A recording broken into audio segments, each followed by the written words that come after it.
لله رب العالمين، والصلاة والسلام على أشرف المرسلين وعلى آله الطيبين الطاهرين وصحابته أجمعين ومن تبعهم بإحسان إلى يوم الدين. أما بعد، نواصل هذه الدروس في تفسير القرآن الكريم باللغة الفرنسية. Nous continuons ces cours dans l'explication du Coran en langue française. Nous en sommes à Surat al-Jathiyah dans Rubu' Yasin. أعوذ بالله من الشيطان الرجيم. حاميم تنزيل الكتاب من الله العزيز الحكيم. إن في السماوات والأرض لآيات للمؤمنين وفي خلقكم وما يبث من دابة آيات لقوم يوقنون. واختلاف الليل والنهار وما أنزل الله من السماء من رزق فأحيا به الأرض بعد موتها وتصريف الرياح آيات لقوم يعقلون. تلك آيات الله نتلوها عليك بالحق فبأي حديث بعد الله وآياته يؤمنون. ويل لكل أفاك أثيم يسمع آيات الله تتلى عليه ثم يصر مستكبرا كأن لم يسمعها فبشره بعذاب أليم. وإذا علم من آياتنا شيئا اتخذها هزوا أولئك لهم عذاب مهين من ورائهم جهنم ولا يغني عنهم ما كسبوا شيئا ولا ما اتخذوا من دون الله أولياء ولهم عذاب عظيم. هذا هدى والذين كفروا بآيات ربهم لهم عذاب من رجز أليم. الله الذي سخر لكم البحر لتجري الفلك فيه بأمره ولتبتغوا من فضله ولعلكم تشكرون. وسخر لكم ما في السماوات وما في الأرض جميعا منه إن في ذلك لآيات لقوم يتفكرون. قل للذين آمنوا يغفروا للذين لا يرجون أيام الله ليجزي قوما بما كانوا يكسبون. من عمل صالحا فلنفسه ومن أساء فعليها ثم إلى ربكم ترجعون. ولقد آتينا بني إسرائيل الكتاب والحكم والنبوة ورزقناهم من الطيبات وفضلناهم على العالمين وآتيناهم بينات من الأمر فما اختلفوا إلا من بعد ما جاءهم العلم بغيا بينهم إن ربك يقضي بينهم يوم القيامة فيما كانوا فيه يختلفون. Donc nous commençons l'explication de Surat al-Jathiyah. Al-Jathiyah, c'est-à-dire les communautés agenouillées. C'est la sourate numéro 45 dans l'ordre du Coran. Et elle s'appelle ainsi Al-Jathiyah parce qu'elle parle de l'état des hommes le jour du jugement dernier, quand ils seront tous agenouillés en attente du jugement.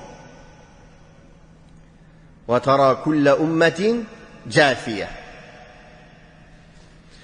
Cette sourate, c'est une sourate mécoise de 37 versets.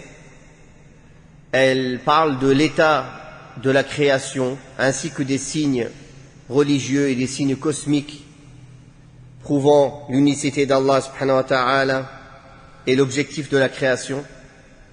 C'est une sourate aussi dans laquelle il y a une réponse à ceux qui rejettent la foi dans la résurrection et aux orgueilleux qui ne veulent pas se plier aux lois d'Allah subhanahu wa ta'ala.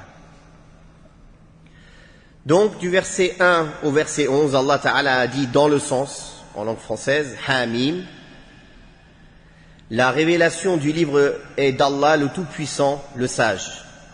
Il est certes dans les cieux et la terre des signes pour les croyants. Dans votre création même et dans ceux qu'il dispense comme espèces d'animaux, il est aussi des signes pour des gens qui croient fermement. L'alternance de la nuit et du jour, le bienfait qu'Allah envoie du ciel pour faire revivre la terre déjà morte, la répartition des vents sont autant de signes pour des gens qui savent raisonner.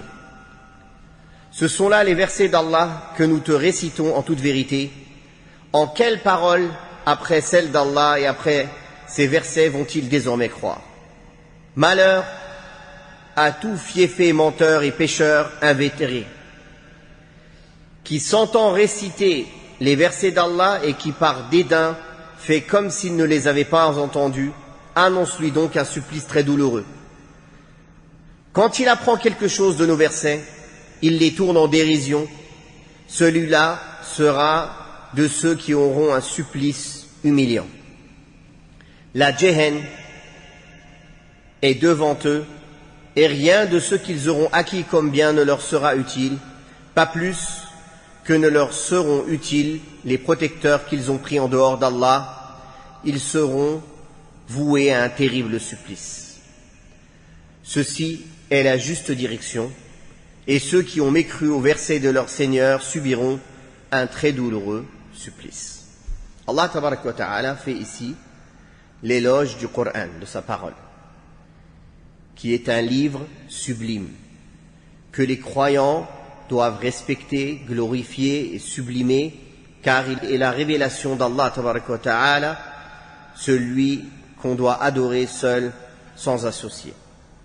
Lui, Allah tabaraka wa ta'ala, qui possède tous les attributs de la perfection et qui se distingue par la puissance absolue et la sagesse complète. Ensuite, il confirma cela par la mention des signes universels, c'est-à-dire dans la création cosmique et psychique, comme la création des cieux et de la terre, et ce qu'il y a disséminé comme animaux, ainsi que comme avantage pour les hommes, et ce qu'il y a fait descendre subhanahu wa ta'ala comme pluie, comme eau, avec laquelle il vivifie la terre et les hommes. Il s'agit là de signes évidents et de preuves manifestes montrant la véracité de ce glorieux Coran et l'authenticité et de ce qu'il contient comme loi et préceptes venant de la part d'Allah subhanahu wa ta'ala. Ces signes montrent aussi qu'Allah a comme attribut de la perfection et prouvant la véracité de la résurrection des corps. C'est-à-dire, comme Allah tabaraka wa ta'ala fait revivre la terre après sa mort, il fera revivre les corps après leur mort. Dans cette optique, Allah tabaraka wa ta'ala partagea les hommes en deux parties, face à l'avantage ou non qu'ils tireront des signes d'Allah subhanahu wa ta'ala. La première partie, qui tire avantage des signes d'Allah, qui les médite, en s'élevant grâce à cela dans les degrés de la spiritualité. Il s'agit de ceux qui croient en Allah, en ses anges, en ses livres révélés, en ses messagers et au jour dernier, avec une conviction totale qui les mène au degré de la certitude. Cette conviction a purifié leur cœur de tout doute, de toute maladie, et a accru leur connaissance, leur science et leur clairvoyance. La deuxième partie,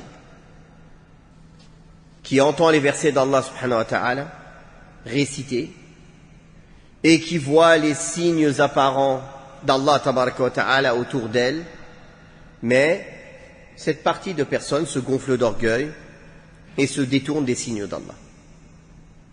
Les signes et les versets d'Allah tabaraka wa ta'ala n'ont pas purifié leur cœur, car leur arrogance et leur refus de se soumettre devant ces signes n'a fait qu'accentuer leur aveuglement, leur entêtement et leur égarement, qu'Allah nous en préserve. Bien plus, lorsqu'ils voient certains des signes d'Allah, ils s'en moquent, ils les prennent en dérision.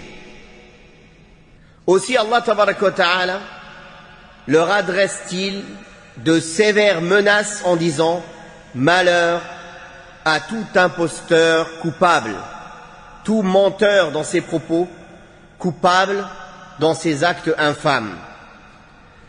Son châtiment et celui de ses semblables sera humiliant, douloureux et terrible. Car Allah tabaraka wa ta'ala a dit que la Jahannam les attend et tout ce qu'ils ont acquis comme bien et comme richesse ne leur sera d'aucune utilité auprès d'Allah tabaraka wa ta'ala, pas plus que leurs protecteurs qu'ils ont choisis en dehors d'Allah en prétendant qu'ils viendront à leur secours. Or, ils les abandonneront le jour où ils auront le plus besoin d'eux s'ils étaient d'une quelconque utilité. Après avoir montré ces signes coraniques et visuels, en estimant que les gens se partagent en deux parties face à ces signes, Allah tabaraka wa ta'ala nous informe que le Coran, qui contient toutes ces sublimes valeurs, est un guide, en disant « Hada huda ». Ce Coran est une guidée, huda. C'est-à-dire qu'il guide premièrement vers la connaissance d'Allah, qui est l'objectif de notre existence, connaître Allah et l'adorer, lui vouer un culte exclusif. Connaître Allah à travers ses attributs parfaits, ses actes sublimes. Ce Coran guide aussi vers la connaissance des messagers d'Allah, les hommes choisis par Allah subhanahu wa ta'ala pour être des guides, pour nous enseigner les livres, pour nous enseigner la révélation d'Allah tabaraka wa ta'ala.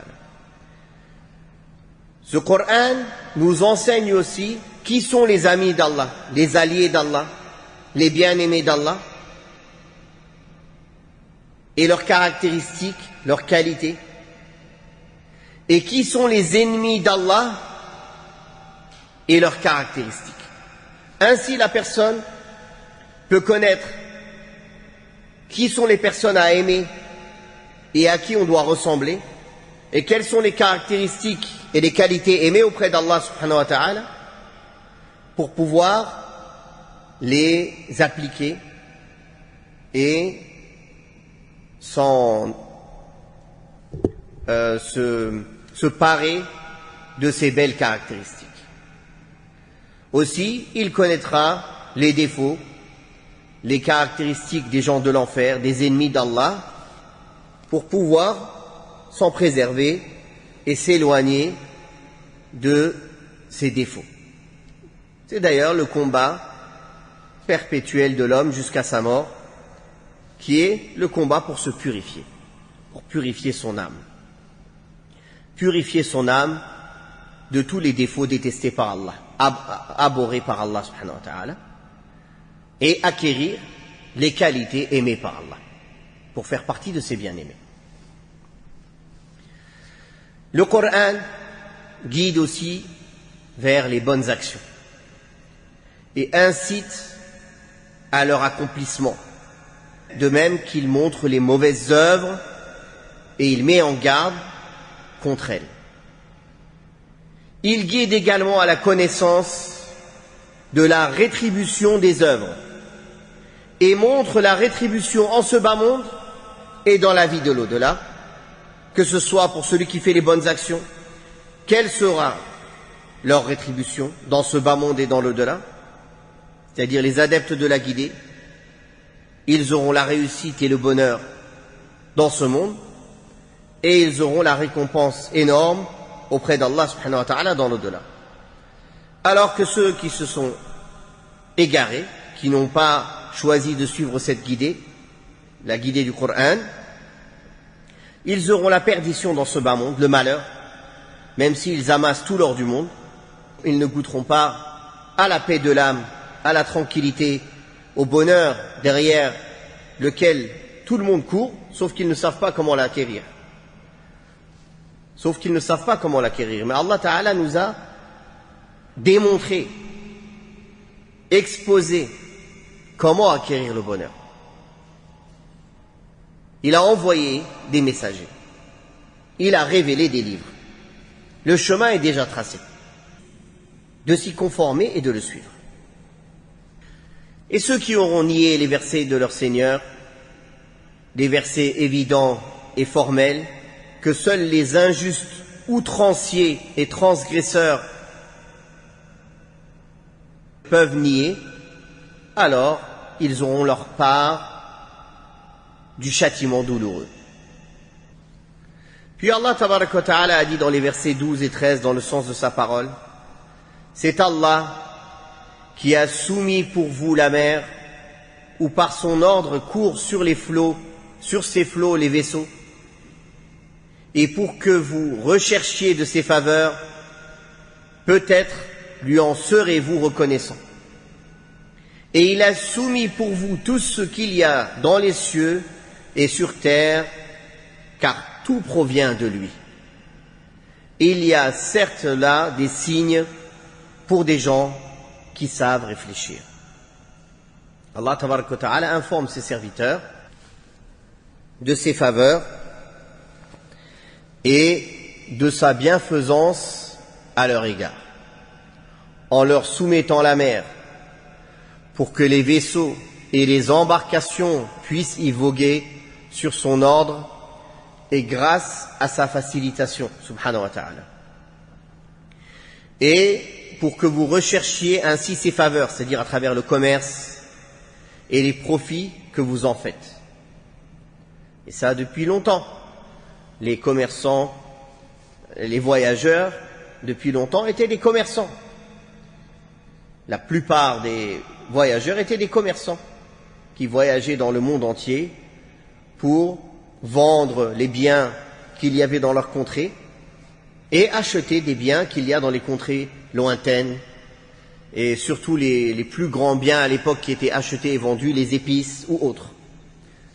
Et jusqu'à maintenant, que ce soit les vaisseaux maritimes ou les vaisseaux qui sont dans les cieux, qui transportent tous les bienfaits dont les êtres humains ont besoin, par la grâce d'Allah subhanahu wa ta'ala et par un effet de sa faveur. Tout cela, peut-être, lui témoigneront-ils de la gratitude. Car si l'être humain témoigne de la gratitude envers Allah tabaraka wa ta'ala, Allah tabaraka wa ta'ala lui rajoutera de ses faveurs. Et en plus de lui rajouter de ses faveurs, il récompensera l'être humain abondamment pour sa reconnaissance. La reconnaissance et la gratitude envers Allah tabaraka wa ta'ala est une cause de mettre la bénédiction dans les bienfaits et d'augmenter les bienfaits. Alors que l'ingratitude est une cause de perdre les bienfaits qu'Allah nous a donnés. Il vous a assujetti, faveur de sa part, tout ce que contiennent les cieux et la terre, c'est-à-dire par bienfaisance et générosité de sa part. Ceci englobe tous les corps célestes et ce qu'Allah y a placé comme soleil, lune, planètes, étoiles, espèces d'animaux, d'arbres et de plantes, de minéraux et autres choses utiles et nécessaires aux enfants d'Adam. Tout cela implique de leur part une grande reconnaissance, une grande gratitude pour lui rendre grâce en consacrant leurs efforts pour Allah tabaraka wa ta'ala, et parmi ces efforts, le fait de consacrer des efforts intellectuels à méditer sur les signes d'Allah et sur les versets d'Allah tabaraka wa ta'ala. C'est pour cela qu'il a dit, certes tout cela constitue des signes pour un peuple enclin à la réflexion. Dans ce verset et d'autres versets qui viennent dans ce sens, quand Allah Ta'ala dit dans le sens qu'il nous a assujetti tout ce qu'il y a dans les cieux et de la terre et ce qu'ils contiennent, c'est une preuve que la base dans les choses c'est la licéité. Al-aslu fil ashya al-ibaha. Car Allah nous les a soumis, c'est-à-dire qu'il nous a créé, dans d'autres versets, il a créé pour vous tout ce qu'il y a sur terre. Et ici, il vous a assujetti tout ce qu'il y a dans les cieux et la terre, et entre eux. Donc Allah a créé pour l'être humain tout ce qu'il y a sur terre.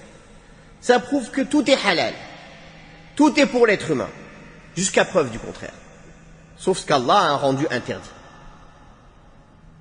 Sauf ce qu'Allah a rendu interdit. C'est pour cela que le licite, dans les choses qu'Allah a créées, est beaucoup plus nombreux que l'illicite. N'est-ce pas? Dans les boissons, il y a une boisson illicite, celle qui est enivrante. Toutes les autres sont licites. Ou alors une boisson qui serait nuisible, un poison par exemple. En dehors de ça, tout est licite.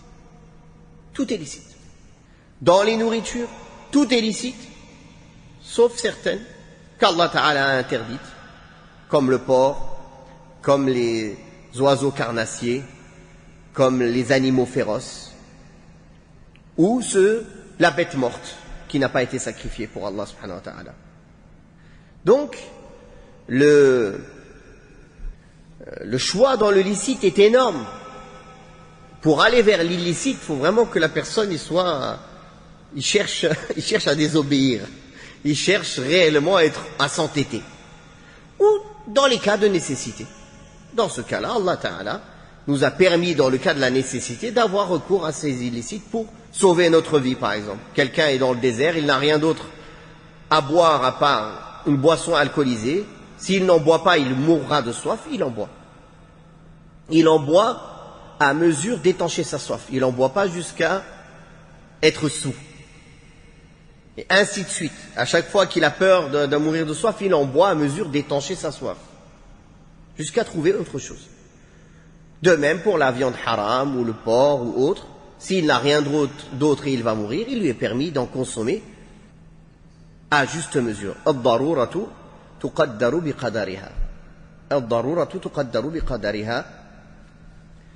Donc tout ce qu'il y a dans les cieux et la terre a été créé pour l'homme et a été soumis à l'homme. Il y a des animaux beaucoup plus puissants que l'homme, plus forts, plus dangereux, mais ils sont soumis à l'homme. Allah tabaraka wa ta'ala a choisi les fils d'Adam. Il les a honorés. Et il leur a soumis toutes choses à leur service. Regardez cette terre. Qui profite de cette terre et qui peut utiliser toutes ces ressources, si ce n'est l'homme? D'ailleurs, tellement il utilise ces ressources qu'il les épuise. Il y a même des races d'animaux qui n'existent plus, tellement l'homme il a épuisé les ressources au maximum.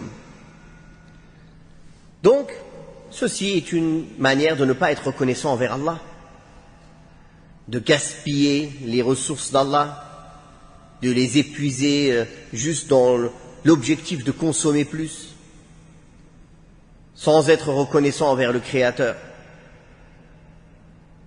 et non pas de consommer ces ressources à juste mesure, sans nuire aux générations qui vont venir après nous, pour qu'elles puissent en profiter. Mais subhanallah, quand l'être humain oublie Allah, il vit pire qu'un animal sur cette terre. Il est dangereux pour lui-même et dangereux pour toutes les autres formes de vie. Parce qu'il n'a pas voulu suivre la guidée du Coran. Donc Allah tabaraka wa ta'ala a dit que tout cela constitue des signes pour un peuple enclin à la réflexion, c'est-à-dire que leur création, leur disposition et leur soumission à l'homme prouvent l'influence et la volonté d'Allah et la perfection de son pouvoir. Car c'est lui qui a mis cela dans les créatures. En outre, ceux qu'ils contiennent comme harmonie et précision, comme perfection de la création, comme beauté dans la conception, prouvent la perfection de la sagesse d'Allah tabaraka wa ta'ala et de sa science. Leur grandeur, leur ampleur et leur multiplicité prouvent la grandeur du royaume d'Allah et la grandeur de son pouvoir. Ce qu'il y a en eux comme particularité et comme chose opposée prouve qu'Allah fait ce qu'il veut, subhanahu wa ta'ala. Ce qu'il y a en eux comme utilité et avantage spirituel et mondain prouve l'ampleur de la miséricorde d'Allah, la globalité de sa générosité et de sa bienfaisance et la sublimité de sa compassion et de sa bienveillance envers toutes les créatures, même celui qui l'insulte et qui le renie. Tout cela montre qu'Allah est le seul Dieu, le seul qui mérite d'être adoré, aimé, craint, obéi, et que ses messagers sont sincères dans ce qu'ils ont prêché de sa part. Ce sont là des preuves rationnelles, claires, qui ne souffrent d'aucun doute ou équivoque. Puis Allah tabaraka wa ta'ala a dit dans les versets 14 et 15 dans le sens de sa parole en langue française, dit aux croyants, à ceux qui ont cru, de pardonner à ceux qui n'espèrent aucune faveur des jours d'Allah, afin qu'ils rétribuent les hommes selon leurs œuvres acquises.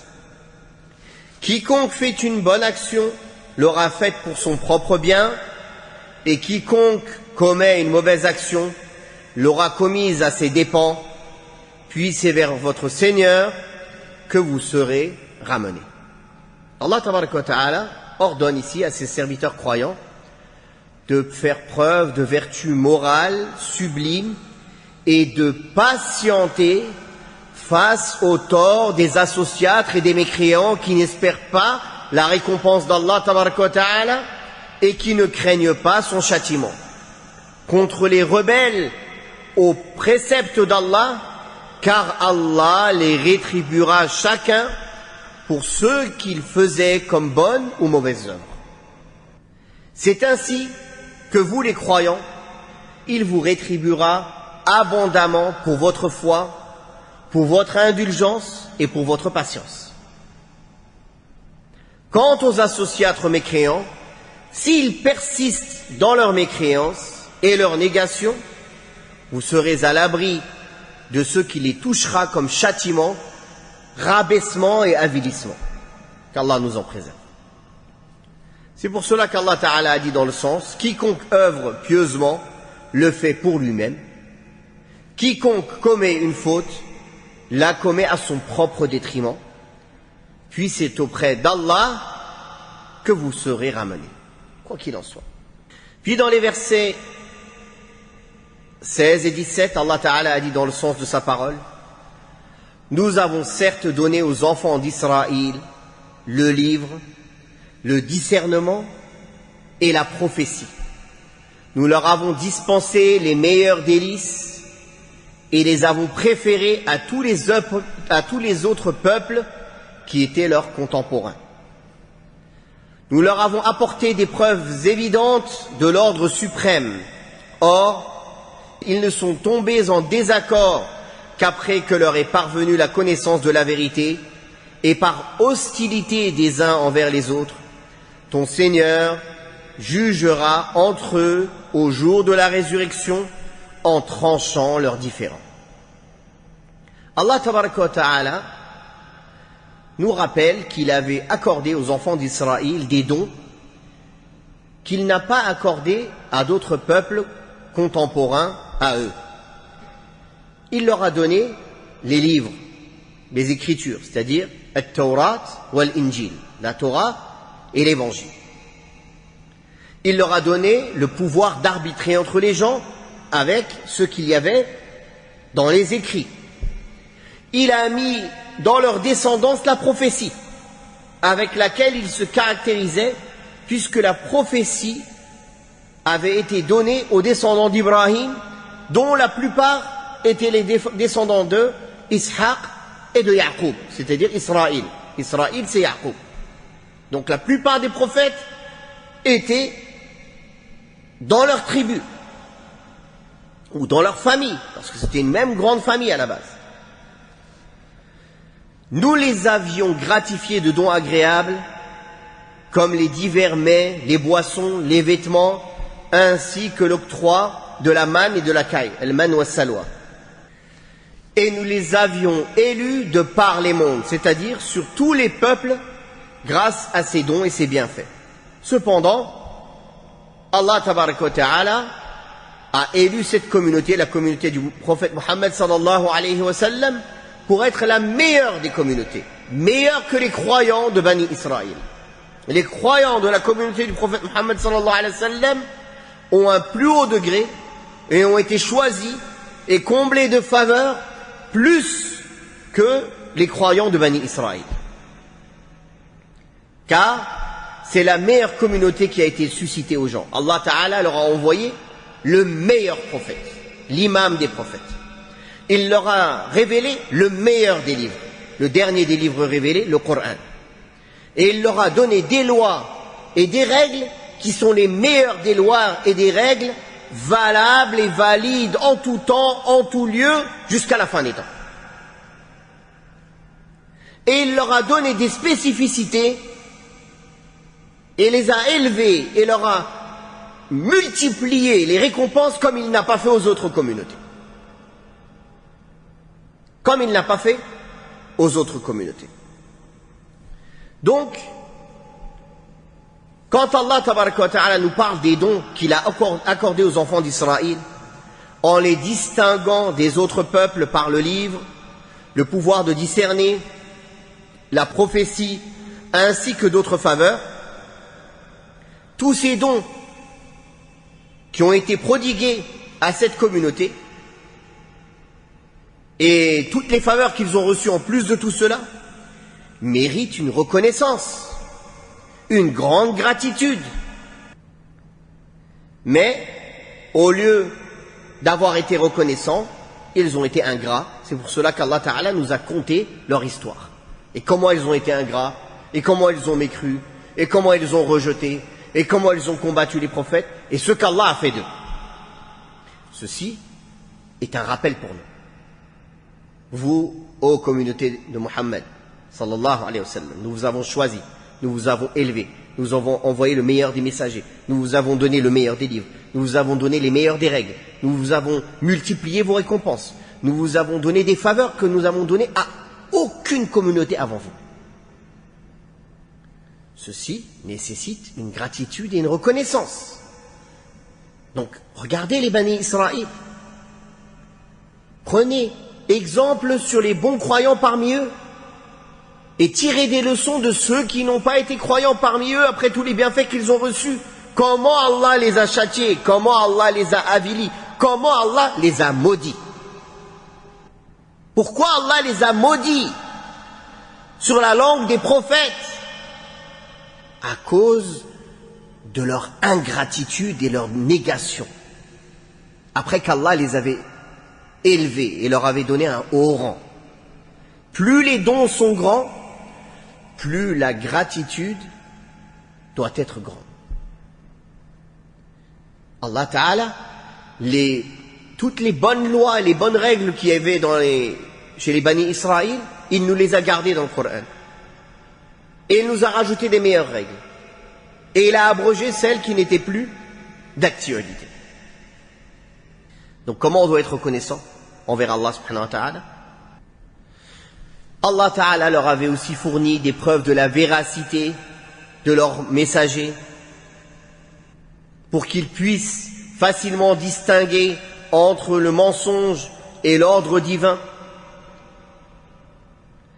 Ces preuves sont les miracles qu'ils ont vus par la main de Moussa alayhi salatu wassalam.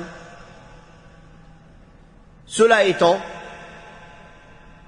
après qu'Allah Ta'ala leur a donné toutes ces faveurs, ils se sont montrés ingrats.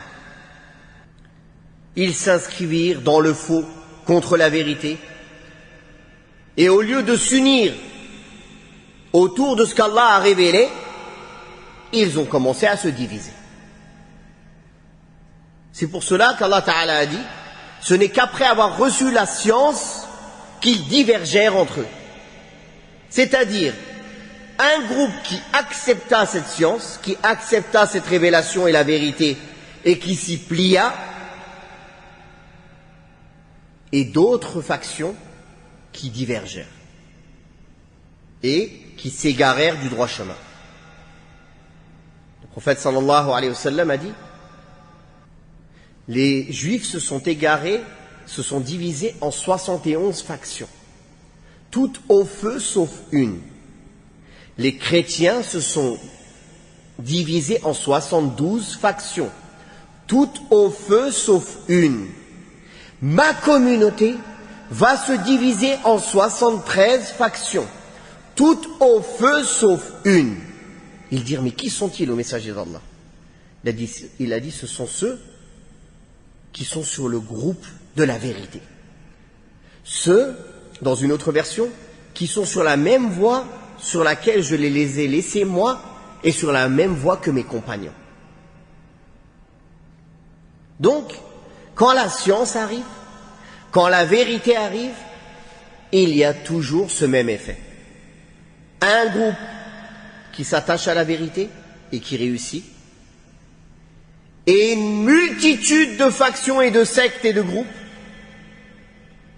qui s'égarent du droit chemin et qui suit ses passions et les satans, hommes et djinns, et qui s'égarent. Donc, quand Allah a révélé aux Bani Israël la science, au lieu de se regrouper, de s'unir autour de cette science, qu'est-ce qu'ils ont fait? Ils se sont divisés à cause des tentatives de s'imposer les uns sur les autres, de l'orgueil, de la jalousie, des ambitions iniques, des passions qui les animaient chacun. Alors ils ont divergé. Et Allah Ta'ala a dit dans le sens, c'est ton Seigneur qui tranchera entre eux au jour du jugement au sujet de ceux qui faisaient l'objet de leurs différends. Il distinguera celui qui était sur la bonne voie de celui qui était dans l'égarement et qui suivait ses passions. C'est pour cela que les musulmans et les savants de l'islam, quand ils parlent des gens sur la bonne voie, ils disent Ahl sunnati wal jama'a, les gens de la sunna et du groupe, c'est-à-dire qui se regroupent autour de la vérité. Comme Allah a ordonné ici, de s'unir autour de la science. Alors que les sectes égarées sont appelées Ahlul Ahwa, les gens des passions. Les gens des passions. En tout temps, ce fut pareil. La vérité est révélée, un groupe s'y attache et s'unit autour d'elle, et plusieurs factions se divisent et s'égarent en suivant les passions. Qu'Allah tabaraka wa ta'ala nous raffermisse sur le droit chemin, sur la guidée du Coran, la guidée de la sunna du prophète alayhi salatu wassalam, la voie de la sauvée et de la réussite qui est la voie de ses compagnons, radiyallahu anhum, comme Allah l'a révélé dans le Coran et comme le prophète sallallahu alayhi wa sallam nous l'a clairement explicité et indiqué dans sa sunna authentique. Wallahu ta'ala a'la wa a'lam, wa sallallahu ala Muhammadin wa ala alihi wa sahbihi wa sallam, walhamdulillahi rabbil alamin.